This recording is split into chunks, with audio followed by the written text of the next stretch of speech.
వనపర్తి జిల్లా ఘనపూర్ మండలం మామిడిమాడ నేరేడు చెరువు రిజర్వాయర్ పనులు పూర్తి చేసి రైతులకు సాగునీరివ్వాలని బీఆర్ఎస్ నాయకులు డిమాండ్ చేశారు.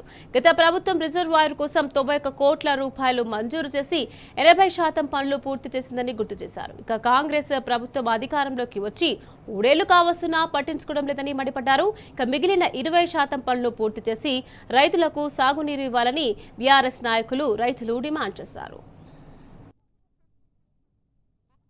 పరిరక్షణ లేకుండా అనుసారంగా ప్రాజెక్టు పనులు నడుస్తున్నాయి. అది కూడా నత్తనడకన సాగుతున్నాయి.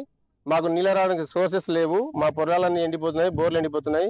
తక్షణమే ఈ ప్రాజెక్టు మీద పనులు స్టార్ట్ చేసి నీళ్ళని నింపి మా రైతులకు నీళ్ళు ఇవ్వాలని డిమాండ్ చేస్తున్నాం. ఈ నేరేడు చెరువు రిజర్వాయర్ పనులు దాదాపు పనులు గత ప్రభుత్వంలోనే కట్ట నిర్మాణం పని అయింది, రివిట్మెంట్ అయింది, అలుగు పని అయింది, తూముల పని అయింది. అరకొరగా చిన్నగా కొంత కట్ట మాత్రమే బ్యాలెన్స్ వర్క్ ఉన్నది. తూముల దాంతోపాటు కాలువల పనులు ఉన్నాయి. చిన్న చిన్న పనుల్ని గత ప్రభుత్వంలో చేసిన పనుల్ని మేము ఎందుకు చేయాలి, అది టీఆర్ఎస్ వాళ్ళు చేసింది కదా, మేము ఎందుకు చేయాలని 3 సంవత్సరాల నుంచి కాంగ్రెస్ వచ్చిన తర్వాత ఇప్పుడున్న కాంగ్రెస్ ప్రభుత్వము పూరా దాన్ని ఇప్పటి వరకు కూడా ఇంత పట్టించుకోకుండా ఒక్క అడుగు కూడా ఒక్క తట్టెడు మట్టి తీయలేదు, ఒక అడుగు పని ముందరికి వేయలేదు.